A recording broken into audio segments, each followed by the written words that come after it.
गुंजन शिखर का चेहरा अपने चेहरे के पास पाकर जोर से चीखती है। बचाओ बचाओ, ये आप क्या करने जा रहे थे? ये मेरा सिर इतना भारी कैसे हो रहा है? वो गुंजन जी शराब की वजह से। ये सुनते ही पूरी बात को जाने बिना गुंजन शिखर की जोरदार चाटा जमा देती है और उसे जोर से धक्का मारती है। आप मुझे चूमने वाली थी, मेरी नींद में होने का फायदा उठाने वाली थी, और ये मेरे कपड़े, ये किसने बदले? मैं यहाँ कैसे आई? प्रतीक जी बचाओ मुझे, बचाओ। शिखर गुंजन को ऐसे देखकर घबरा जाता है। गुंजन जी कुछ गलत नहीं हुआ, मैं अभी कमरे से चला जाता हूँ। आप याद करने की कोशिश करिए कि आखिर सोने से पहले क्या क्या हुआ था। मैं यहीं दरवाजे के बाहर खड़ा हूँ। और शिखर दरवाजे के बाहर चला जाता है। ये मेरे कपड़े क्या शिखर जी ने बदले? और मेरे कपड़ों पर ये खून कैसा? कहीं कोई जबरदस्ती तो नहीं हुई? ओह, मुझे कुछ याद क्यों नहीं आ रहा? पर मैंने तो आंख खुलने पर उनको मेरे इतने करीब पाया था।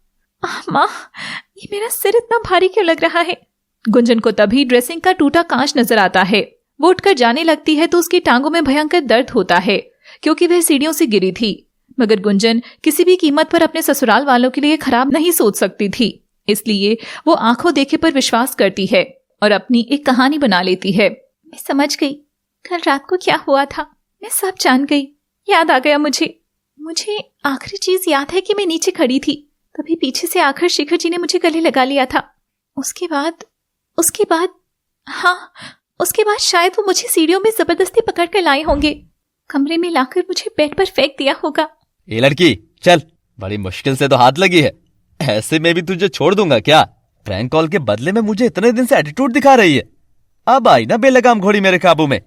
चलना बेबी, जरा लात मार कर तो दिखा ना। और गुंजन छटपटाती हुई कमरे से बाहर भागने लगती है। तभी शिखर उसका सर पकड़कर ड्रेसिंग में जोर से बजा देता है।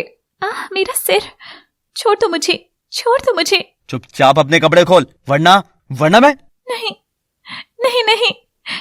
और शिखर गुंजन के करीब आकर उसकी साड़ी पकड़कर खींचता है और वो खुल जाती है।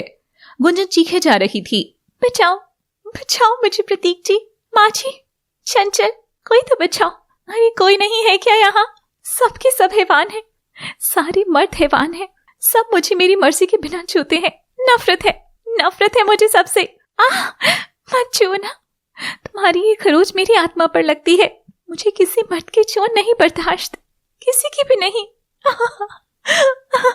शिखर हंसता हुआ गुंजन को बिस्तर पर धकेलकर उस पर टूट पड़ता है। मत करो, नहीं।